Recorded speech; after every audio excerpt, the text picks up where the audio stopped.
Welcome to It Takes Two. I'm Blair. I'm Chris. And today we'll be talking about Ready to Love, Season 8, Episode 2. So.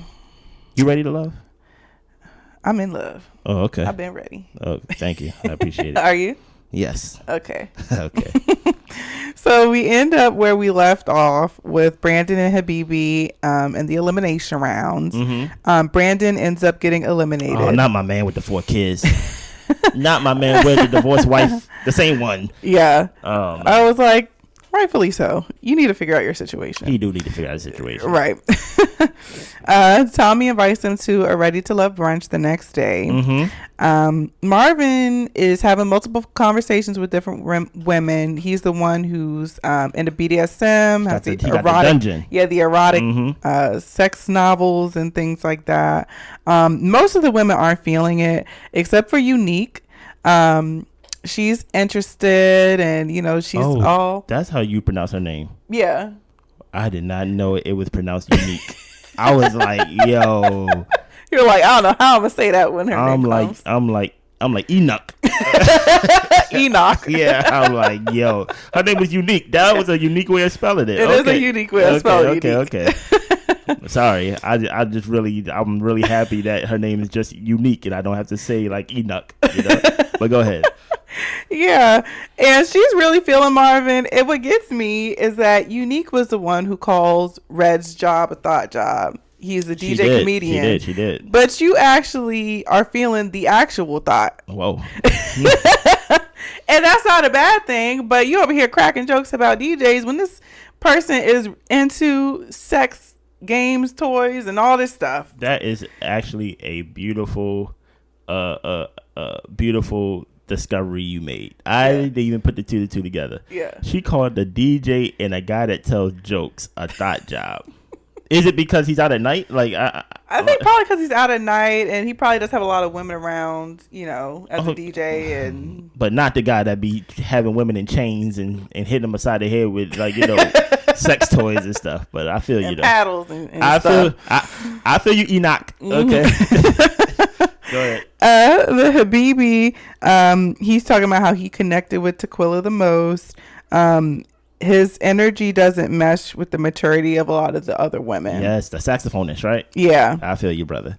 So, Red and Unique have another conversation, and he's saying that he didn't feel like they started on good terms, and she was saying like, I don't think, there was good terms ever at all. Yeah, Red came off a little weird to me in this conversation.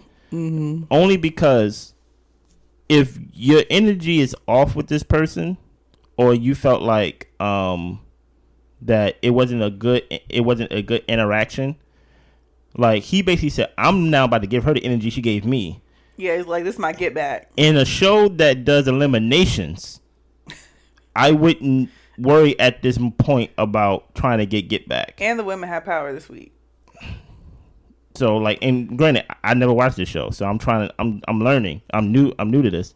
I feel like it's just best to avoid or to basically play nice. Yeah. Play nice and then get your get back. The best get back to get is to make her like you and then be like, but I remember you said it's a thought job.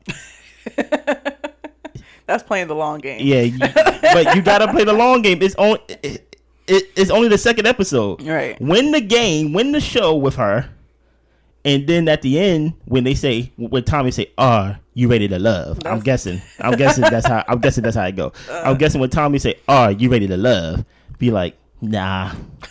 That's dirty work. She said, "I got a thought job." It won't work. So Red, he's in his feelings talking about how he has a 6-figure job and how this is a real career. Well, he got a 6-figure 2 jobs. Yes. I don't know if one of them is a 6-figure job. Maybe combine them together, maybe. Right. Okay, 50-50. Right. So he's telling her, well, you work in TV production, so we're kind of in the same field. So if I have a thought job, I mean, you're a thought too. Right. The same way as she was reaching, you reach. She didn't say she worked in pornography. She said she worked in TV. Like she probably worked on Disney or something like that. Like, right. I as don't far understand. as we know. Yeah. So She ends up getting up and walking away, which I felt like she did. She should, Yeah, because Red, there was no reason for you to Yeah. circle back with that conversation, trying to prove yourself or what. Yeah, you're doing too much, brother. Yeah. Too early. You got to play the long game. Yeah. You look crazy. Then we have the group date with Habibi, Red, Phil, and then Kira, Janelle, and Tequila. Facts. Janelle and Tequila are both feeling Red. And honestly, so was Kira. That surprised the hell out of me. Yeah, me too. Okay. I don't see it. Habibi made a comment about Janelle's body off camera. So they were having a conversation and saying, well, Habibi and Janelle, like, y'all haven't really talked. Like, y'all should get together. Y'all should talk. And Janelle's like, we talked. We talked enough. And we don't know what the comment is at this moment. At this point, we don't know what the conversation was. Truth be told, I ain't know what it was. I thought it was something like her weight. Like something negative about her. Yeah, like basically like something that's fat. Is it fat phobic or something like that? Yeah. Yeah, I thought it was something across those lines. And at this moment, they ain't tell us. Right. Yeah. So Habibi's talking to Tequila, and he's saying that how he was a cheater, and he's a saxophone player, so he travels with his music, and he would basically find a girl wherever he was at. And he didn't stay with his girlfriend because she didn't do the fellatio. Oh, honest. Yes. So Tequila respected his honesty. He said he learned his lesson, and that situation really changed him as a man. Yeah, I think he said it hurt him. Yeah. Janelle, I wrote hating on Cure. So they're playing some game at like the bowling spot. Yeah, where like you throw the football at the bowling pins, and right? Like that. Yep. And then Red, he goes to he's talking to Kira. He picks her up, and Janelle's talking about, oh, don't be over there with that little girl. Don't let that little girl get you in trouble. Da da da da. And I'm just like, okay, big brawly woman, like okay, what? Okay. Listen here. Talk about this grown woman being a little girl. Red, okay, I understand why you big old B. Like I understand why. What the hell? I understand why you picked up her and not Janelle. Red is not a big guy himself. You're right. I'm gonna pick somebody in my height class because I think Janelle had heels on too. Yeah. And I'm gonna pick somebody up that's in the weight class below me. Right. So maybe Janelle is too much women for Red to just pick up, by like surprise. Yeah, and don't get it wrong. Someone like, I think who it was, Quentin, who the personal trainer or somebody, like they for sure could pick and move and do whatever with Janelle. But her talking down on Kira because he wanted to have that moment. It was just strange. It was weird. Just hating hating energy. Only reason why it was strange because it was Red. I was like, okay. I ain't think y'all was vibing like that, but I feel you though. Yeah. So Habibi, he ends up talking to Kira and having just a brief conversation, and he tells her that he was a cheater, and Kira's like, okay, that's all I need to know. We can wrap this up right now. Okay. So she like, we ain't got nothing more to say. But why does Tequila like Habibi? That's a good question. Why do you think? Why do I think? I don't know. I really don't know. But then again, like you got to think like these people couldn't find love on their own. So like she probably a poor choice in character. I'm not judging the main character, but I'm just like I don't know why that connection happened, but sometimes like it just works that way.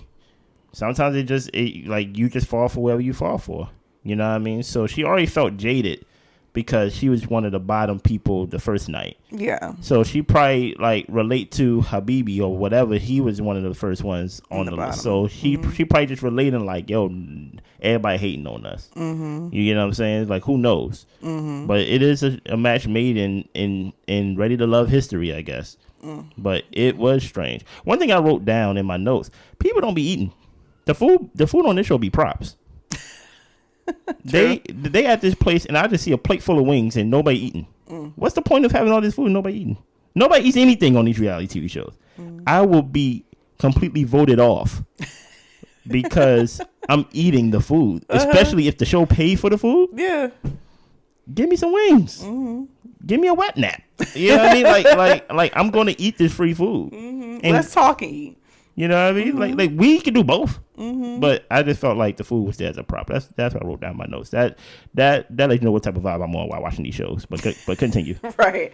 So we wrap up Janelle talking to Red, and they're connecting with each other. They're feeling each other. But Janelle brings up how they're getting up and talking about, well, Kira, she's got a fake bag, but my purse is real. And that's pretty much how that date ends up. And I'm just like, Janelle, why are you being a bully? Like, but I think she said she had abandonment issues.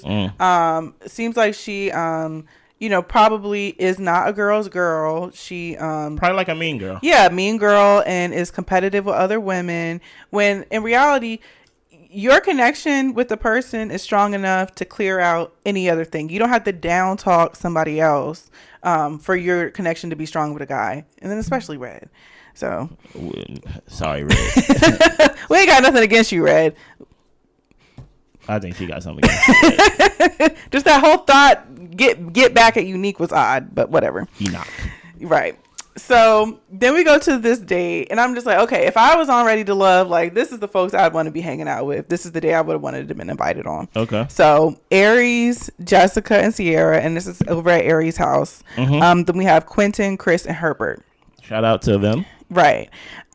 So they're talking. Aries and Quentin are connecting. There's a 10-year age gap between them. So he's 35. I guess she's 45. And he was asking her if like the age thing like matters, and she's like, well, no, you're not a little boy, like you're a grown man. But we'll see. He seems to be kind of mature, but also he hasn't said much. He's 33. Talk about Quentin. Yeah, he's 33. Oh, he's 33. Yeah. Oh yeah. Yeah, he's 33. I feel you though. Yeah. So because I said, "Dag, I'm 32," and I said he looked like an old 33. Oh yeah, you did say that. Yeah, I was like, he's 33. Yeah. So we'll see if that connection goes. I feel like a little 10-year age gap could be fine.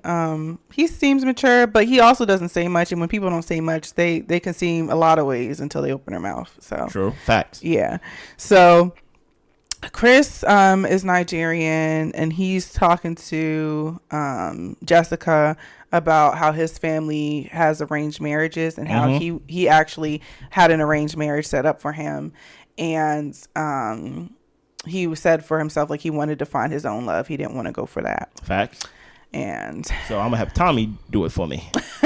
Right. Nephew Tommy. And then we have Sierra and Habibi, and Sierra is not Habibi. Sierra and Herbert. Habibi was not here, honey. I'm about to say, maybe you I want to be where Habibi is not.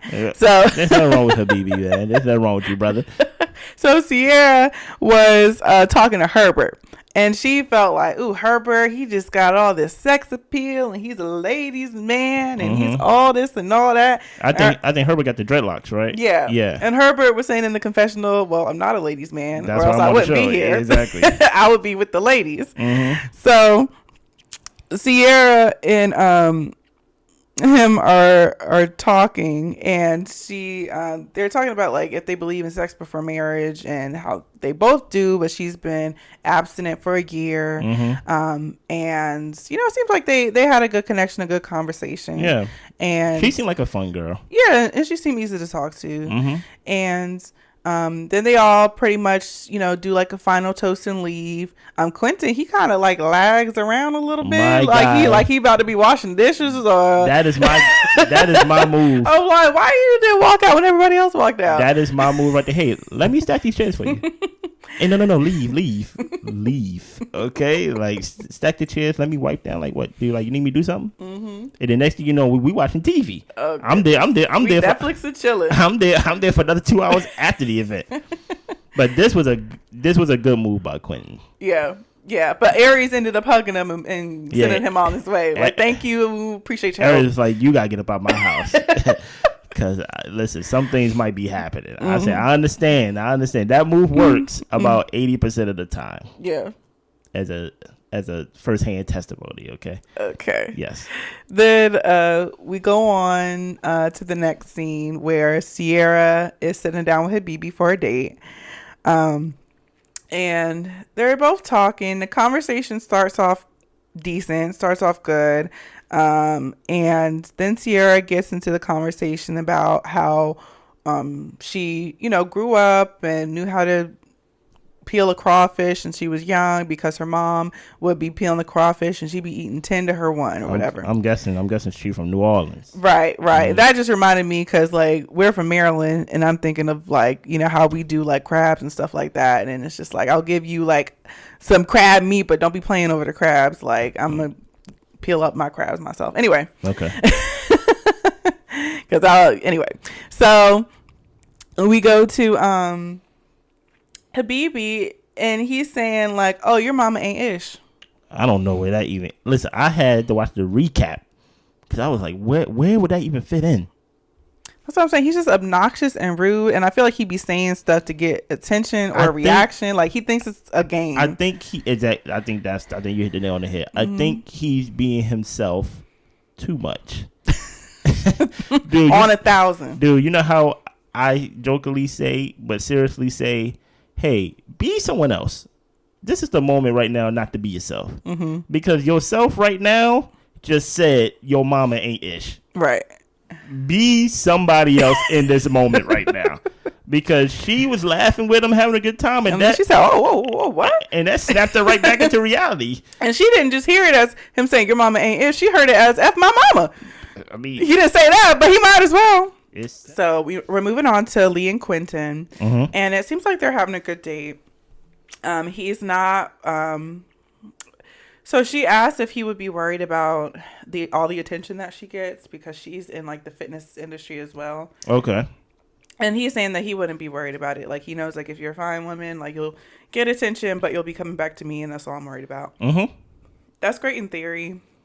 We'll see if it actually happens. They both have amazing bodies as trainers. Yeah, like she has a good body. He has a good body as trainers. Mm-hmm. I feel like you could get away if you have a great body as a trainer. Just I train people. Right. Yeah. Yeah. So pretty much we go back, but Sierra's ready for the date to be over. She asks for the check and she bounces. Really? Yes. So we go to the women's lounge. Where the women are discussing who they think should get eliminated for the week. Mm-hmm. And Quentin and Herbert connected with a lot of the women. Of course Quentin did. Yeah, they get to talking about Habibi, and Janelle thinks Habibi's a clown. And then we find out what he said. Yes. He says to her, when they were at the original mixer, she says she was just standing there, whatever, she turned around, and the first thing he says to her is, I'm going to suck them titties. Do you see what I mean? Sometimes it's good to be yourself, and other times it's good to be somebody else in certain moments. Okay, yourself when you probably know somebody and you probably familiar with them, they probably know you and things like that. Hey, be yourself. Right. But I just met you. Right. This was the first. This is only the second episode, is it? This is the. I think this is only the second. This is the second one. I think this is only the second episode. Yeah. Bruh. You don't know these people. You said that. You said it in episode 1, right? When you first met her, with a wrap on your head, so I can identify you easily. Mm-hmm. No, it was red too. So that man over there. So I'm like, man, be somebody else, man. You doing too much. Mm-hmm. And it's like, yo, Janelle is an attractive woman. She is a voluptuous woman and things of that nature.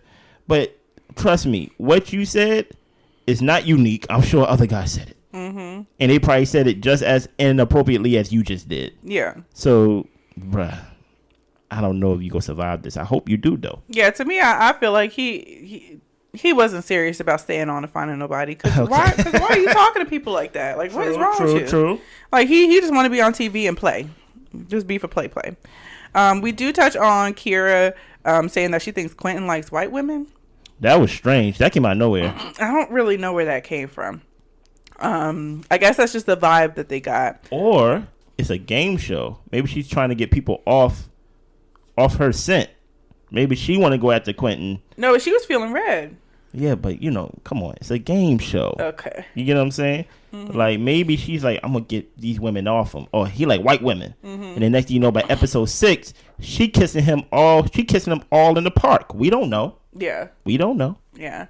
And I think it was Tequila who said that, oh, yeah, well, I talked to him and he said that he wasn't feeling anybody. Like, nobody there was his type.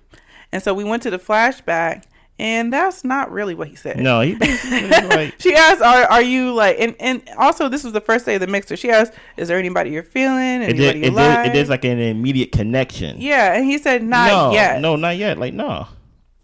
Okay. I don't even know. I thought this girl name was Enoch. So you think I'm gonna go and say I have a connection when I don't even know these people's names? Mm-hmm. Come on now. And what is her name again? Is it Tequila? Mm-hmm. I'm sorry. I don't want to be this guy. If I said something and Tequila agrees with what I said, I'm definitely questioning what I just said. I'm like, damn, I'm wrong. Cause this can't be like my help over here. Mm-hmm. So the fact that she agreed and she's feeling Habibi, mm-hmm. I'm like, oh, maybe I'm on the wrong side. Yeah, I'm on the wrong side. Damn. Yeah. Mm-hmm. So Tequila, she's Captain Save a Dude or whatever. Mm-hmm. So they're talking, and the lady's talking about how they're not feeling Habibi, and she feels like people haven't given him a chance, and they don't really know him, and he's good-hearted and all this type of stuff. She feels like they got it out for him. Right. And I'm just like, how do you know all these great and good things about Habibi, or feel like he's all these things when all he said to you is crazy stuff? Mm-hmm. But you know his heart. Yeah, and then like at this moment, that's when we kind of jumped the gun. But at that moment, like that's when Janelle revealed why she ain't feeling. Yeah. And that's when Tommy was like, "Oh no." Yeah. If anybody on this show disrespect y'all women, you come to me. Mm-hmm. We will not have that here. This would not be under my show. Basically, given that type of just, and you asked the question, you were like, is he going to get eliminated by that? Like basically, is that like an automatic disqualification? Mm. And then he basically was like, no, we're not going to have no disrespect to y'all on this show. Less than 5 minutes later, all of a sudden, Janelle and Tequila, I think I said her name right. Yeah, is going at it. I don't even know where it came from, to be honest. Yeah. I really don't. Because Tequila want to protect the BB so daggone bad. And then Tequila, I think Jessica, somebody sitting next to the Tequila's walking by, and she's like, and you could get it too. I don't know if you remember that. But yeah, but talking to somebody who wasn't even saying nothing to her. Did you write down what they were saying to each other? During the argument? I kind of threw you a lob, and you kind of just missed it a little bit. Oh. You jumped to the end of you can get it too. Mm-hmm. I guess I recap. Oh, she was saying if Habibi goes, she'll go. Okay, you're still missing parts. Okay, tell me what I'm supposed to say. She basically was saying that the only reason why she gave a colorist statement, basically saying like you are light skinned, that's why people like you talking to Janelle. And I'm like, where did all of this come from? Mm-hmm. Like Janelle wasn't even really talking to her or even about her, but Tequila was coming at her was so aggressive that they just started arguing. Right after Tommy just said there will be no disrespect amongst each other in the show. I guess, and Tommy, guess what? Tommy just sitting there watching it because he know his role as a host, and he's like, this is going to give me some views. But I feel you, nephew. And I'm like, yo, what is she so angry about? And then she just snapped at the person that locked eyes with her. She may just snap eyes with, like, if you look at her in the eyes and basically in the face, she said, and you can get it too. And while walking out, that's when she said the line. Yeah. She said the line. Oh, if Habibi goes, then I go too. Yes. We got to work on our chemistry, but it's fine. So, yeah, I was like, well, you know what? Y'all both can go. Yeah, but y'all both could go. Yes, please. Exactly. And you don't know this man to be going back for him this hard. It was really strange. And that's why I'm like, it's very interesting that she was going at Janelle. And granted, Janelle, she may come off as mean girl, but even the short haired girl that said that he said my mama ain't ish, she felt like, Tequila felt like, yo, y'all just jumping on him, harping on them when people are giving you first-hand interactions with this guy of things he said out his own mouth. Yes, and yet we got it out for this guy. And then of course, Red, you didn't escape the women talking about you, man.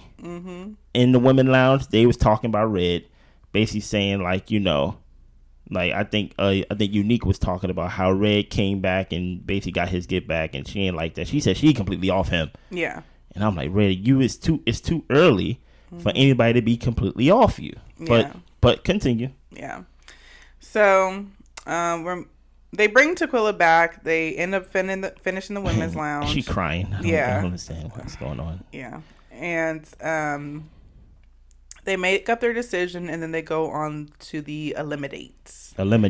Yes. So Sierra meets up with Habibi, and Kira meets up with Red. And Kira is talking to Red and just giving him feedback about what the ladies were saying. And Red felt really upset by what Unique said to the group. Yes, and we also missed this part too. They felt like for Red to be a comedian that he's not fun. Yeah. And that he's not funny. And they felt like, and I guess that's the part about being a comedian. They just felt like, yeah, like he's him, but it's like it's not enjoyable. Not fun to be around. Yeah, it's just like, and that's what I think she was expressing. And that's when he was like, I think he said something like, "Oh, y'all go see the real Red," and I'm just like, I don't know what that means, brother. I don't really know what that means. Like, what was this Red? Exactly. You know? And to me, I'm just like, you're a comedian. That's your job. It doesn't mean you're cracking jokes all day, every day. No. Like, you ain't doing a set every time you're talking to somebody. I hope not. So, I don't know. I felt like their expectations were a little off. Yeah. Yeah. For him as a person versus what he does for a living, job. for a job. Yeah. Right. So, Red is also upset about Unique bringing up their conversation about the thought job stuff, and about how he called her thought. Because he's like, well, if she can, have this much power to make people put me in the bottom and stuff like that. She wasn't the only one, brother. Right. only a couple people was feeling I'm about to say. Yeah. And then we go on to Sierra and Habibi. And Sierra's giving him feedback as well. And we come to the decision that Habibi, you are not ready to love. Wow, that's a tough statement. Yeah. And he was walking out. He said something along the lines of like, dang, that quick? Something like that. Yeah, man. And I'm just like, but some people get too comfortable around people, or like maybe he's a saxophonist and he feels like he could talk to women any kind of way because he got groupies or Habibi. I'm just like, listen to me, man. You weren't serious. You were coming over here to play. Listen to me, man. It's a win-win because somebody about to follow you next week. Okay. So we'll see if Tequila does. Listen here. If I was any of the women, I'll be going to the guys on some. She said, if he goes, send her with him. And I feel like, hey, who am I to hold back love? Let's respect her wishes. And let's wish them the best life together. Yeah. So, Habibi, this may be a win-win. You may have found your soulmate. You probably didn't win the show, but you may have found your soulmate. Yes. Anything else? Nothing at all. Make sure y'all like, comment, subscribe, man. Y'all be good.